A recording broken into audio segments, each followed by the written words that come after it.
In the late 1920s, the general population thought of aviation as entertainment. In 1927, Charles Lindbergh changed that thought when he flew successfully across the Atlantic Ocean.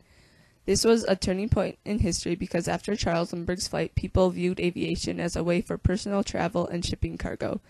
Today, thousands of goods are shipped worldwide, and hundreds of thousands of people use airplanes for vacation and business travel.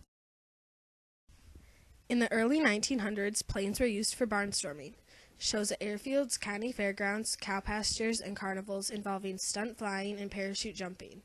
Amazed spectators watched while barnstormers flew upside down, did spins, climbed a ladder from a speeding car to a low-flying plane, or even hung by their teeth from a trapeze dangling below the plane. Planes weren't thought of as good means of transportation, but merely for risky, dangerous entertainment.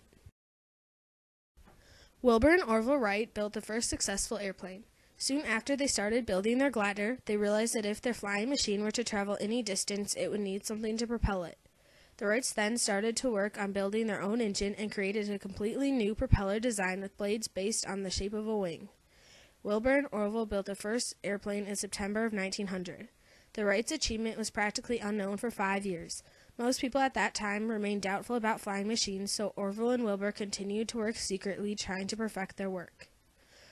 Orville Wright once said, "Flight was generally looked upon as an impossibility, and scarcely anyone believed in it until he had actually seen it with his own eyes."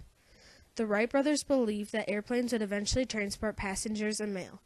The Wright brothers contributed to Charles Lindbergh's flight because without their planes and their ideas, Charles possibly wouldn't have been able to design such a successful airplane, which would limit him from accomplishing such an amazing feat of flying across the Atlantic Ocean.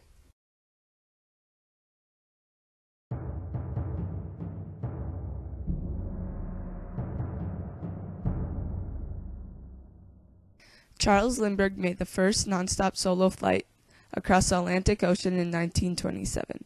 He started his aviation journey when he was working with Donald Hall, a designer for the Ryan Aeronautical Company in San Diego. Charles persuaded 9 businessmen to finance his adventure and had a plane built to all his wants and needs. He built a one-cockpit plane with a single engine to save room for more gasoline, and so the plane would be lighter. The plane had extra fuel tanks, including one in front of the cabin, which required Charles to use a periscope. To Lindbergh, the key to a successful flight was having enough gasoline to make the 3,610-mile flight. Charles decided to name his single-engine monoplane the Spirit of St. Louis. The tiny Spirit of St. Louis was able to hold 3,000 pounds of fuel and oil, more than any other airplane lifted into the air before it. The fuel on board of the plane weighed more than the airplane itself. Charles Lindbergh was lucky to get someone to finance his adventure. Many people were scared and hesitant. For example, the managing editor of St. Louis Airfield turned Lindbergh down right away. He told Charles that his company had a reputation to consider and that they wouldn't be associated with such a venture. He thought Lindbergh was too young and didn't know enough about navigation to fly across the Atlantic Ocean without getting hurt or dying.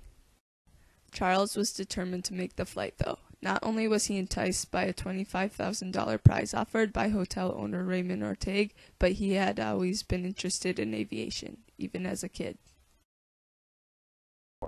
On May 10th to 11th, Charles flew the Spirit of St. Louis for a test run from San Diego to New York, beating the transcontinental record in 20 hours and 21 minutes.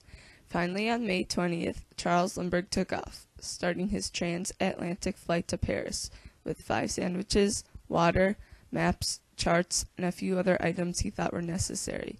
He decided not to bring a parachute or radio in favor of more gasoline. As Charles took off at 7:52 a.m., people watched as the heavy loaded plane barely made it off the runway. Many people were skeptical or hesitant to believe a man could fly across an ocean alone, especially when many had failed before him.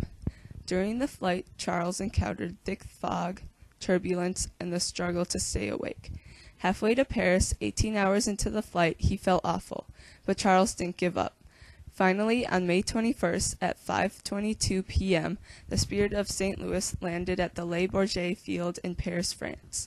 The local time was 10:22 p.m. The total flight time was 33 hours, 30 minutes, and 29.8 seconds. Charles Lindbergh didn't sleep for 55 hours. Lindbergh made his journey when aviation was still thought of as a crazy idea. It really defined the future of air travel. Immediately after Lindbergh landed in Paris, positive effects were shared with the world and its people. People began to see aviation for travel and not as much for barnstorming and tricks. They also began to hope that someday, using airplanes, they could see past their own continental boundaries like Lindbergh did. The time after the flight was then known as the Lindbergh boom. It was called that because the aircraft industry stocks soared and interest in flight really took off. Viewpoints started to change, and people realized that airplanes really could be safe and reliable ways to travel. The New York Times devoted all of its first 6 pages in its Sunday edition paper to the story of Lindbergh's successful flight.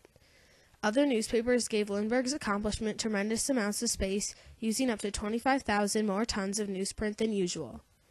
Millions of Americans in churches across the country said prayers of thanks for Charles that Sunday morning, and many ministers made his triumph the focus of their service. The city of New York even gave a grand banquet in Charles's honor, attended by 4,000 New Yorkers. Within a week after the flight, Charles Lindbergh had received a total of more than $5 million in commercial offers. Named the Man of the Year by Times Magazine, Charles received a Medal of Honor from high Nazi official Hermann Göring, a Congressional Medal of Honor, the Distinguished Flying Cross Award from President Calvin Coolidge, and many other awards, banquets, and celebrations dedicated to him. Lindbergh started to go on tour to 48 of the U.S. states. He visited 92 cities, traveled in 1,290 miles of parades, and gave 147 speeches on benefits and uses of aviation. 1/4 of all Americans saw him on tour. By the end of the 1920s, there were 44 scheduled United States airlines. In 1929, 2 years after Lindbergh's flight, more than 170,000 paying passengers boarded U.S. airlines, 3 times as many people who boarded in 1928. Once aviation was being used for commercial use, the amounts of goods being transferred increased. Also, people could transfer perishable goods such as fruit because it was faster. Today, hundreds of thousands of people travel on an airplane daily. The planes today are created with speed and maneuverability. 70% of airplanes now are used for business travel. Today's airports and commercial aviation systems are built off the first modern airports, which were created after Lindbergh's transatlantic flight. Charles established some airplane routes that we use today. The Minneapolis-St. Paul International Airport has a terminal named for Charles Lindbergh, not only because of his famous effects with aviation, but he is from Little Falls, Minnesota. There is also a museum in Little Falls dedicated to Charles Lindbergh and his accomplishments. Currently, Charles Lindbergh's famous single-engine monoplane, the Spirit of St. Louis, hangs in the National Smithsonian Museum of Air and Space for visitors of the museum to see. Aviation has really changed throughout history. With the help of the Wright brothers and many other people along the way, Charles Lindbergh's transatlantic flight has affected not only our nation, but the world. Before Charles Lindbergh's flight, people saw aviation as a sport, and they wouldn't use it for transportation of people or goods. The flight was a turning point in history because after Charles Lindbergh's flight, people saw aviation as a tool for travel, transportation, and shipping. Now around 29,000 flights take off each day worldwide. It's shaped the way for modern airports and the way people travel now.